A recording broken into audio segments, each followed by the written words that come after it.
Bismillahirrahmanirrahim. Allahun e falenderojmë.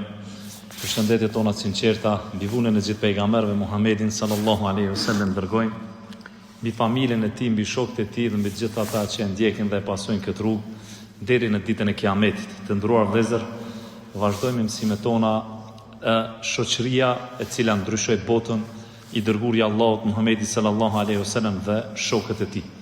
Sonte me lejen e Allahut të lartësuar do të tregojmë ndodhin e pejgamberit alayhi salatu selam me sahabiun Ebu Haytham bin Tejhani, se çfarë kishte ndodhur mes tij dhe pejgamberit alayhi salatu selam, dhe këtë hadith e gjejmë tek Imam Muslimi, Nesaiu, Ibn Majah, Abu Dawud, Tirmidhi, prej haditheve të sakta. Po fillimisht duhet ta njohim se kush është ky sahabi Ebu Haytham al-Tejhani, pra Ebu Haytham bin Tejhani. Ebu Haytham bin Tejhani është ensari prej fisit Aus, prej banorët Medinës, ndërsa emri i tij është Malik. Gjatë kohës së ignorancës, ky sahabi i nderuar pra i ka urrejtur atë se çfarë vepronin i dhujtarët, pra duke i adhuruar i dhujt e jo Allahun e lartësuar. Bile ky sahabi i nderuar, pra edhe para se të pranonte Islamin, një gjë të tillë, pra poshtë që i ka urrejtur, edhe i ka nënshmuar vepruesit e kësaj vepre, pra të cilët kanë kundërshtuar adhurimin Allahut të vetëm.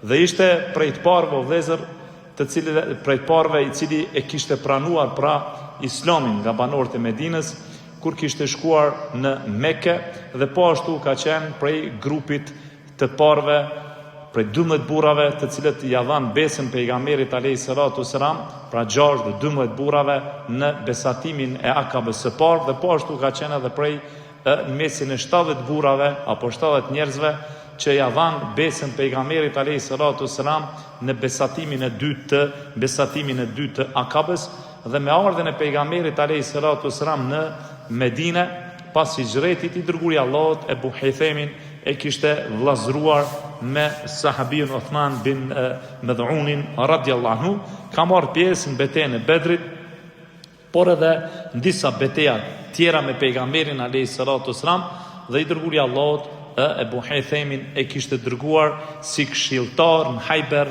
të Ibn Rawahës, dhe për të pejgamberi alayhi salatu selam ka thonë pra për Ebu Haythamin, ai është një këshilltar i besuar. Ka vdekur në vitin 20 të hijretit në kohën e Omerit radhiyallahu anhu si khalife. Tregimin mes tij dhe pejgamberit alayhi salatu selam na tregon Ebu Hurajra radhiyallahu anhu, tham hadithin e gjejmë tek Imam Muslimi, pra Tirmidhiu, Ibn Majah, Nesaiu, Abu Dawud e kështu me radhë, për haditheve të sakta, ku Ebu Hurajra thotë se një ditë prej ditëve pejgamberi alayhi salatu selam doli në rrugë, dhe më pas e pa Ebu Bekrin edhe Omerin radhiyallahu anhu, dhe i dërguari i Allahut i pyeti se çfarë apo kush ju bëri juve, apo cila gjë ishte ajo që ju qiti juve në rrugë. I than, o i dërguari i Allahut, ajo që na ka qitur neve në rrugë është uria, dhe pejgamberi alayhi salatu selam tha, betohem në dorën e të cilit pra është shpirti im, thot ajo e cila më ka qitur edhe mu për shtëpisë në këtë kohë është uria. Pastaj ju tha Ebu Bekrit dhe Omerit, e jani, dhe së bashku shkuan tek një burr prej ensarëve që është Ebu Haythami, mirë po ato nuk e gjetën shtëpi. Dhe gruaja e tij kur pa se mysafir është i dërguari i Allahut dhe 2 shokët e tij, i uroi mirë se ardhe dhe ju tha mirë se vini, dhe në atë rast pejgamberi alayhi salatu selam e pyeti dhe i tha se ku është filani. I tha, o i dërguari i Allahut ka shkuar për të na sjellur ujë të freskët dhe ujë të ftoftë, ndërsa pas pak erdhi edhe ky sahabi në shtëpinë e tij, kur pa se kënë kishte mysafir pejgamberin alayhi salatu selam dhe 2 shokët e tij, Ebu Bekrin dhe Omerin radhiyallahu anhu, fytyra e tij i shkëlqeu, e falendroi Allahun e lartësuar dhe tha, sot nuk ka më të nderuar se sa që jam i nderuar unë me këta mysafir që Allah subhanahu wa taala pra misoli në konakun tim. Dhe pastaj u largu për një moment dhe erdhi me një degë të madhe prej hurmave të pjekura dhe hurmave të cilat ishin ende të papjekur, u asolli përpara pejgamberit alayhi salatu selam, Ebu Bekrit dhe Omerit, dhe u afroi atyre dhe ujin për të pirë, dhe u ngrit e mori një thik për ta therrur një dele, ndërsa i dërguari i Allahut ju drejtu dhe i tha kujdes, mos e therr devën e cila milët, dhe pastaj pra hëngrën, pijen prej ujit të freskët e të ftoft, hëngrën prej ushqimit të deles dhe prej hurmave, derisa u ngopën, dhe i dërguari i Allahut Muhamedi sallallahu alaihi wasallam ju drejtua Abu Bekrit dhe Omerit, ju tha betohem natë në dorën e të cilit është shpirti im, se në ditën e kiametit keni mu pyet ju për këto mirësi. Dhe vazhdoni dërguari i Allahut duke thonë, ju nxori juve uria nga shtëpit tuaja, dhe akoma pa u kthyer në ato shtëpi, ju erdhi juve kjo mirësi prej Allahut subhanahu taala. Pasi që u ngopën, i dërguari i Allahut ju drejtua Abu Hithemit dhe i tha, o Abu Hithem, a ke robër? Sepse tham, i dërguari i Allahut, Abu Bekri dhe Omeri, kur shkuan në shtëpinë e Abu Hithemit, nuk kishte robër, por i priti gruaja e tij dhe i tha, mirë se erdhe, apo mirë se na vjen, o i dërguari i Allahut. Dhe Abu Hithemi i tha, jo i dërguari i Allahut, nuk kam robër, dhe pejgamberi alayhi salatu wasalam tha, kur të më vije ndonjë robër lufte, thot eja tek unë, dhe pas një kohe të dërguarit të Allahut i erdhën 2 robër lufte, dhe Abu Hithemi shkoi tek pejgamberi alayhi salatu wasalam për ta marrur njërin prej robërve, dhe i dërguari i Allahut i tha, o Abu Hithem, zgjidhe njërin prej këtyre dyve, ndërsa Abu Hithemi radiallahu anhu i tha pejgamberit alayhi salatu wasalam, o i dërguari i Allahut,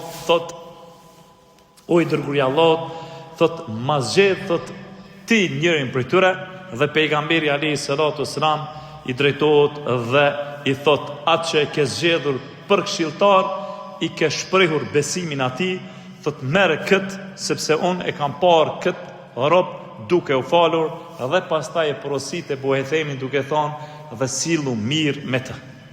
Sillu mirë me të. Abu Hithemi e merr robin e tij dhe niset për të kthyer në shtëpinë e tij, për t'i treguar gruas së tij se çfarë ka ngja apo ka ndodhur mes tij dhe pejgamberit alayhi salatu wasalam me robin, dhe se çfarë porosie i kishte dhënë pejgamberi alayhi salatu wasalam pra Abu Hithemit për robin e tij që të cilët ai mirë me të.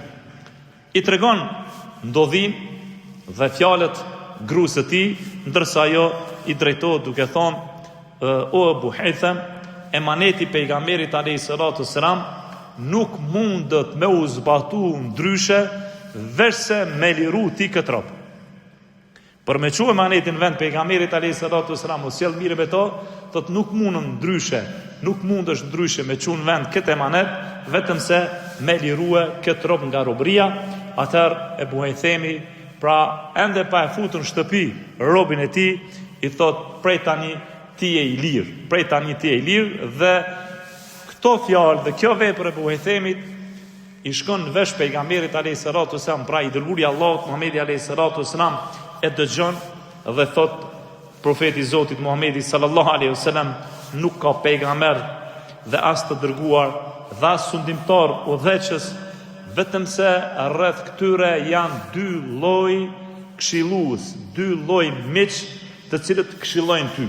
Dhe thot profeti i Zotit i pari, pra miqtë e parë, këshilluesit e parë, janë ata të cilët të urdhrojnë dhe të këshillojnë me atë që është më e mira, pra të urdhrojnë drejt së mirës dhe të ndalojnë drejt së keqes, si dhe ata të cilët nuk ju intereson kjo gjë, dhe as që brengosin për devimin dhe shkatrimin e tyre, dhe vazhdoni dërguari i Allahut duke thonë se atë që Allah e ruan prej miqve të këqij, vërtet është i ruajtur, vërtet është i ruajtur. Tham, këtë hadith të pejgamberit alayhi salatu wasalam pra e gjejmë tek Imam Muslimi dhe tek Sunenet.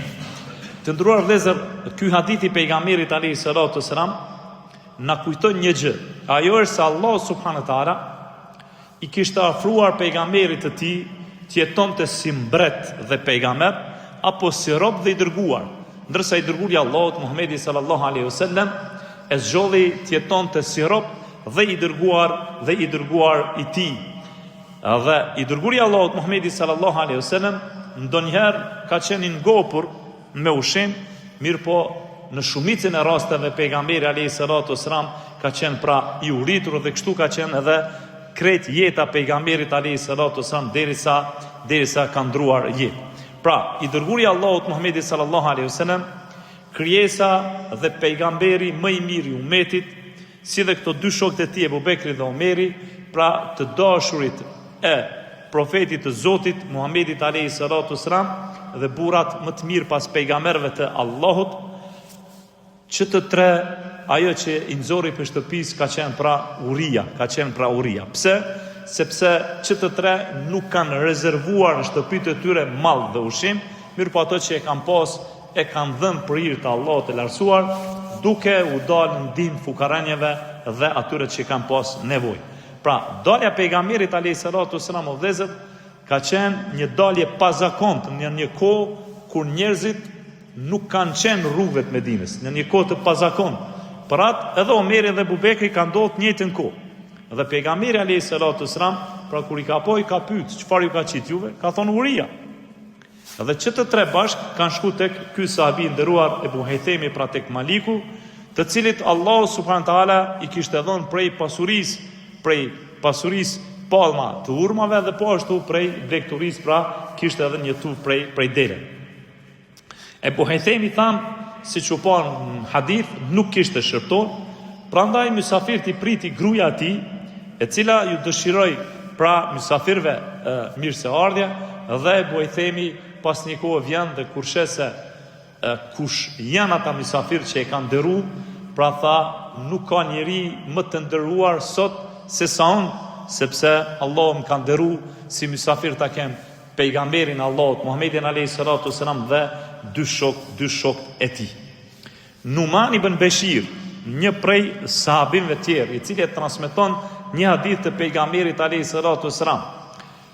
Dhe ky hadith e kujton gjendjen e vështirë të profetit të Zotit, ndërsa ai kallzon se në kohën e tina gjërat kanë ndryshuar dhe malli dhe pasuria ka qenë më bollëk. Dhe hadithin e gjen tek Imam Muslimi prej haditheve të saktë, i cili thotë: tani në kohën kur po jetojmë ne tani, thotë, a nuk keni të mjaftueshëm çfarë të hani dhe çfarë të pini? Thotë, për Zotin, thotë e kumpo pejgamberin alayhi salatu wasalam nuk gjente as hurma të këqija për ta mbushur barkun e tij. Ndërsa sot të keni gjitha këto të mirat e Allahut, ndërsa i dërguari i Allahut edhe hurma të këqija nuk ka pas për me mbushur barkun e vet.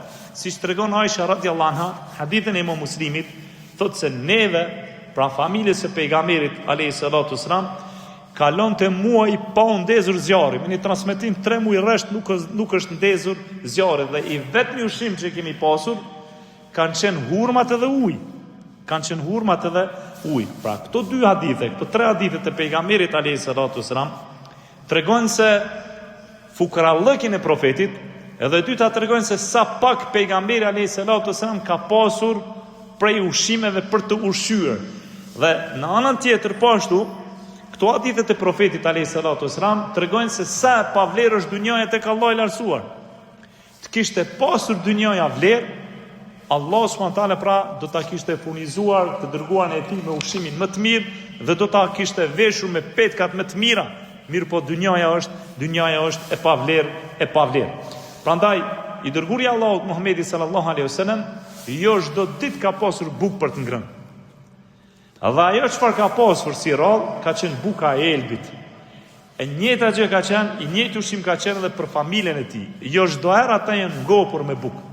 Dhe kështu ka vazhduar jetesa pejgamberit alayhi salatu wasalam prej shpalljes së tij si pejgamber i Allahut edhe deri në vdekjen e tij, siç na tregon Abdullah ibn Abbas radhiyallahu anhu, i cili thotë se i dërguari i Allahut Muhamedi sallallahu alaihi wasallam, familja e tij ka pasur ne të tëra të cilët i kanë kaluar pa hëngrë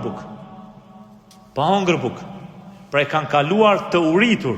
Vazhdon duke thonë, nuk kanë pasë që kanë me hongër për darkë.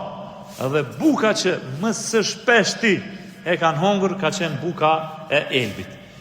Dhe për ta vërtetuar këtë, na tregon Aisha radhiyallahu anha hadithin që e gjejmë tek Imam Buhariu, e cila thotë se një ditë prej ditëve, një grua me 2 vajzat e saj erdhi në shtëpinë time dhe kërkoi prej meje për t'ju dhënë diçka për të ngrënë.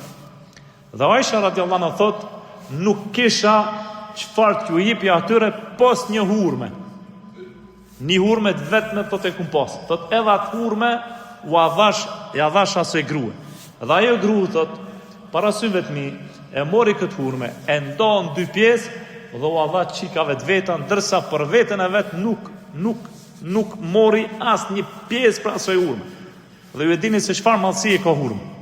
Dhe pastaj Aisha radhiyallahu anha tregon dhe thot, unë grit dhe u largu prej shtëpisë time, dhe kur erdhi dërguari i Allahut, i tregova për atë se çfarë kishte ndodhur me nënën e këtyre 2 qikave, dhe pejgamberi alayhi salatu wasalam thot, ati që sprovohet me vajza, këto vajza kanë ju mburoj në ditën e Kiametit kundër zjarrit të xhenemit. Tham, hadithin e kemi tek Imam Buhariu dhe pashtu tek Imam Muslimi. Prandaj vëllezër, ajo që i mirët si mësim për këtij hadithi të hurmës është që nuk duhet të insoni me nënvlerësue sadakën që e jep, pa marrë parasysh se çfarë lloj sadakës është, e madhe apo e vogël.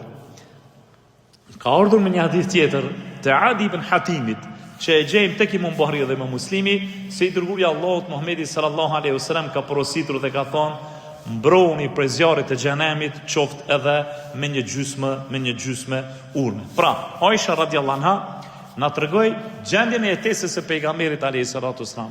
Po ashtu dhe sahabiu i nderuar Numan ibn Beshiri, që ka hadithe të shumta që tregojnë se si ka qenë jetesa pejgamberit, dhe mbi gjitha hadithin e parë që e lexuam të Ebu Hurerës, se Uria ishte ajo që e ka qitur pejgamberin alayhi salatu wasallam në rrugë së bashku me 2 shokët e tij. Prej dobive dhe mësimeve o vëllezër që përfitojmë nga hadithi i Ebu Hurerës apo ndodhia pejgamberit me Ebu Hajthemin, pra Malikun, janë të shumta. E para është se prej këtij hadithi nxjerrim se jetesa pejgamberit alayhi salatu wasalam dhe po ashtu e shokëve të tij thuajse ka qenë kështu. Pra nuk kanë pasur me çfarë ta ngopin barkun e tyre, sikurse i kemi shpjeguar në fillim ndodhinë e pejgamberit alayhi salatu wasalam me Ebu Hurerën, dhe Uria shpeshherë e ka qit profetin e Zotit në rrugë, dhe po ashtu dhe shokët e pejgamberit alayhi salatu wasalam. Dhe arsyeja kryesore që i dërguari i Allahut dhe shokët e tij kanë dalur në rrugë për shkak të Urisë është se ata, o vëllezër, nuk janë dhënë për të mbledhur prej pasurisë së kësaj dynjës. Por ato që e kanë pas, edhe ato e kanë dhuru për hir të Allahut subhanahu wa taala. Dhe e dyta, kjo gjendje fukarallëkut nuk ka qenë tek gjithë shokët e pejgamberit alayhi salatu wasalam. Jo, se çfarë than hadith, kanë dalë në rrugë për me shku me hongër dikun. Dhe ku kanë shku? Kanë shku te Maliku, te Ebu Hajthemi, që e pe tregu se në mesin e save kanë pas burra që kanë qenë pasonika, dhe një për tyre është edhe Ebu Hajthemi, pra Maliku që e gostisi pejgamberin alayhi salatu wasalam me ushqim dhe pije. Dhe po ashtu kemi edhe Abdurrahman ibn Aufin radhiyallahu anhu, i cili ka qenë një tregtar shumë i zgjuar dhe një pasonik shumë i madh. Pastaj kemi Uthmanin radhiyallahu anhu, i cili ka qenë një tregtar shumë i zgjuar dhe një pasonik shumë i madh. Pastaj kemi edhe Suhaib al-Rumin, i cili ka qenë një pargatar shumë i zgjuar dhe një pasonik shumë i madh, e shumë sahabë tjerë të cilët Allah subhanahu wa taala pra i ka nderuar me mall dhe pasuni. Por në anën tjetër kemi edhe shumë për atyre të cilët pra jetesën e tyre e kanë bë jetesën e miskinit, pra jetesën e fukaros. Dobia tjetër o vëllezër është se nuk ka të keqen ka njerë që insoni mja tregu shokit që e don dhe që është i sinqert mja tregu hallin e vet, problemin e vet, sikur se ndodhi me pejgamberin alayhi salatu wasalam. Pra çfarë ju ka qit juve në rrugë, ata i treguan Uria, dhe i dërguari i Allahut ju tha atyre, betohem në atë në të cilin është shpirt, në dorën e të cilit është shpirti im, se edhe ajo e cila më ka qit mu në rrugë është e njëjta, është Uria. Pra ulemaja këto e kanë nxjerrë si mësim që insoni i beson dikujt, e don dikon, e din që është i sinqert, ja tregon hallin e vet, çfarë ka, sikur se ndodhi kjo me pejgamberin alayhi salatu wasalam. Dhe qëllimi kryesor i kësaj është që robi më i përkujtu ata të mirat pakta që e ka dhënë Allahu, që e ka dhënë Allahu subhanahu wa taala. Dobia tjetër o vëllezër është se njeriu duhet me qenë i lumtur kur ai nderohet nga mysafirët. Pra kur dikush ty të vjen mysafir, ty të ka nderuar që të ka ardhur. Dhe ti dush me qenë i lumtur. Sikurse çfarë ndodhi me gruën e Malikut. Kur i erdhi pejgamberi alayhis salatu wassalam dhe i erdhën këto dy shokët, u vrejt në dukjen e saj lumturia, sepse e nderoi profeti i Zotit shtëpinë e Malikut dhe e nderoi pejgamberi alayhis salatu wassalam pra këtë shtëpi me vizitën e tyre, dhe si u përgjigj kjo gru, ju tha mirë se erdhët, apo mirë se ju ka pru Zoti, apo mirë se vini. Njëjtën kohë edhe Maliku kur i pa se kush ishte në konak, fytyra ati shëndriti prej buzëqeshjes, dhe pastaj tha nuk ka njeri më të nderuar sot se sa on me vizitën apo me konakun që më ka nderu i dërguari Allahut dhe dy shokët e tij. Dobia tjetër është, o vëllezër, po ashtu se lejohet që gruaja me prit mysafir në shtëpinë e saj, shtëpinë e burrit. Pra lejohet gruaja me prit mysafir në shtëpinë e burrit, edhe nëse burri nuk është prezant. Mirë po, nëse e din kjo gruaja se me këtë mysafir gëzohet burri vetë që ka ardhur me vizitue. Gëzohet burri vetë dhe është i kënaqur me atë mysafir. Sikurse që ndodhi me gruën e Malikut. Pra i priti të dërguarin e Allahut me gjithë shokët e tij Abu Bekrin dhe Omerin, pra i pranojnë në konak edhe atë profetin e Zotit edhe dy shokët e tij Abu Bekrin e Omerin. Mirë po sheriati i vëllezër ka vendosur rregulla dhe kushte që është temë e gjon, dhe një prej tyre është pra që kjo gruaja kur ti shërben, pra mos të del ndryshe pos e veshur sipas rregullave që i ka përmendur pra Allah dhe i ka përmendur pra i dërguari i tij. Dobia tjetër është, vëllezër, se zëri i gruas nuk është avret. Nëse dikush të ka të nder ose thirr në telefon, nuk ka të keqe mu përgjigj gruaja, nuk ka të keqe me kap telefon me thon burri është zonët ose është duke pushu e kështu me radhë. Sepse i dërguari Allahut Muhamedi sallallahu alaihi wasallam kur hyni në shtëpinë e Malikut dhe punën e parë, çfarë bëni, e pyeti gruan e tij, ku është filoni? Tha ka shku o i dërguari Allahut me na pru ujë të freskët. Pra nuk është zoni i gruas avret, do thonë mundet kur dikush troket dhe lyp është filoni këtu mu përgjigj edhe me thonë se nuk është këtu ose është në zonën apo edhe me qel telefonin. Dobia tjetër, vëllezër, është se nuk ka të keqe nëse njeriu shpenzon pak ma tepër për mysafirin. Mirë po kjo kthehet në bazë të kujna, në bazë të mundësive që i ka robi. Pra e buhen themi i pat mundësit, ja prunin një dek të madhe me urma të pjekura, edhe posa kishin filluar mu pjek, njëjtën kohë i pruni edhe ujtë toft edhe të freskët, edhe po ashtu shka edhe therin një dele që i dërguari Allahut e porositi kujdes, mos jetë dele cila milët, por një dele e cila nuk milët, sepse pra asaj që i milët përfitohet. Pra nëse insani shpenzon pak më tepër për mysafir, nuk ka asnjë që të keqe, por kjo kthehet në tek robi në bazë të mundësive që i ka. Dhe po ashtu, vëllezër, dobi tjetër është se lejohet edhe përdorimi i shprehjeve kur të vjen dikush mysafir. Tash varet tradita prej traditës, mirë se ke ardhur, mirë se të ka pru Zoti, na ke nderuar që të ka pru Allahu ty si mysafir tek ne.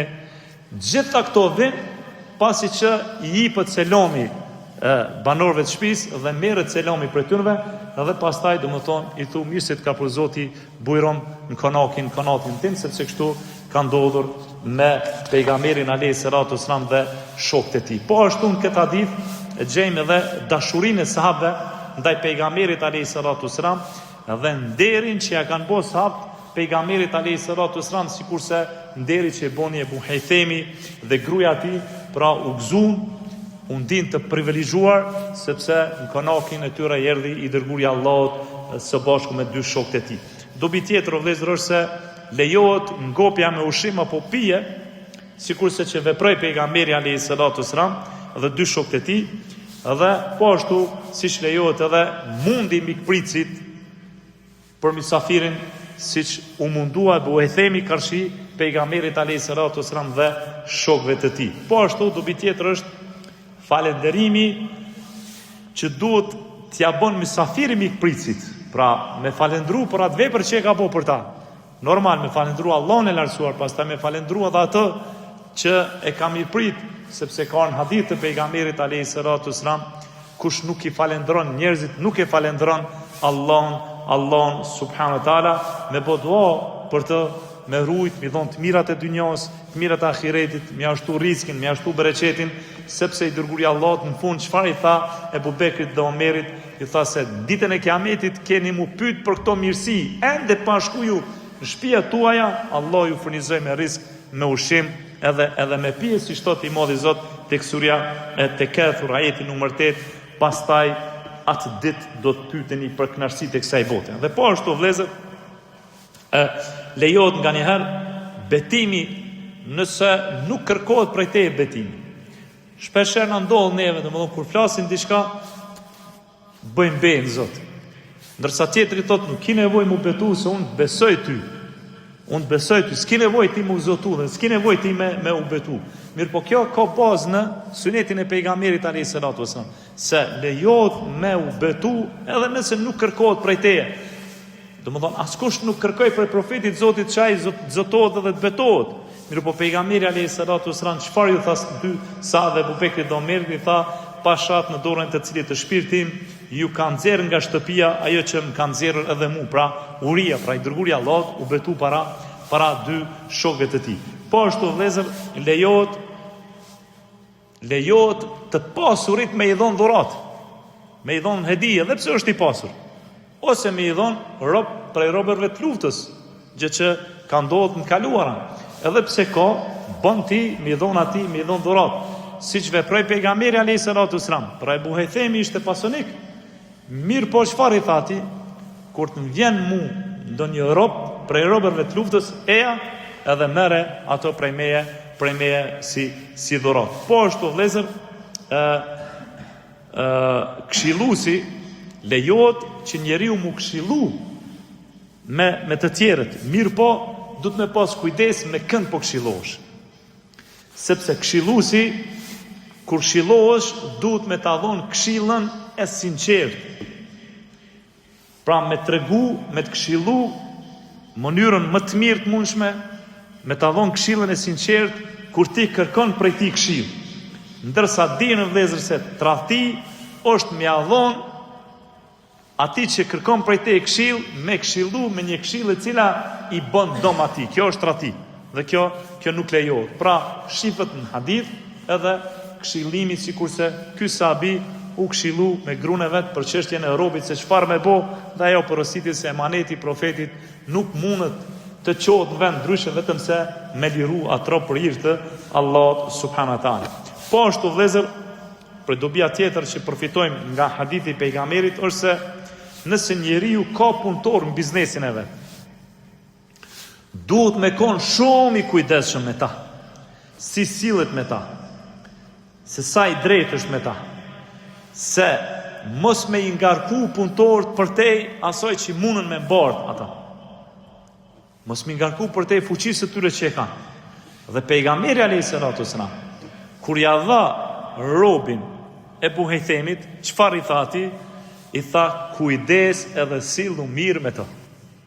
Kujdes edhe sillu mirë me to. Prandaj, edhe ata cilët kanë biznese dhe kanë punëtor, duhet me pas kujdes se si sillen me punëtorin e tij, sepse ai është emanet. Dhe dobia tjetër o vëllezër që përfitojnë nga ky hadith dhe është prej dobive të parafunit është se shokët e pejgamberit alayhis salatu wasalam e madhronin porosinë e pejgamberit alayhis salatu wasalam dhe kanë pas frikë të madhe mos dorgimi porosisë së pejgamberit alayhis salatu wasalam aty ku duhej. Por hat kur i tha Ebu Hejthemi grusti dhe i tregoi se çfarë i kishte thonë pejgamberi alayhis salatu wasalam, ajo çfarë i tha? Tha më mirë për me zbatu porosinë e pejgamberit është me liru këtë rob. Është me liru këtë rob, dhe dobia funit për këtë ndodhi mes pejgamberit alayhis salatu wasalam dhe sahabiut Ebu Hejthemit është se prej mirësisë së Allahut të lartësuar që Allah ja jep robit të tij është shoqëria mirë. Është shokët e mirë. Pra kur i ka shokët e mirë, kur e ka shoqërinë e mirë, shoqëria mirë dhe shokët e mirë nuk e lën robin me deviju.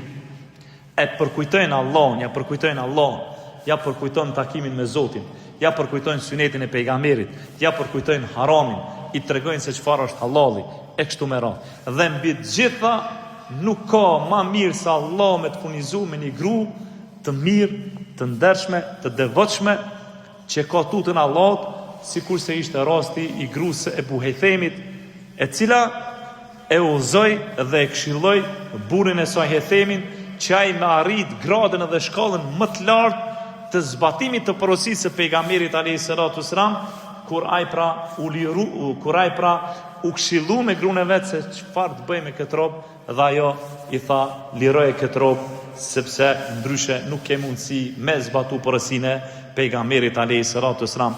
Ky është dersion për sonte. E lutem Allahun e lartësuar të na falë dhe mëshiron, me shpresë që të takohemi në derset tona të radhës dhe me ndodhin apo me hadithin e 5 të pejgamberit alayhis salatu wassalam me një prej sahabëve të tjerë, sallallahu alaihi wasallam.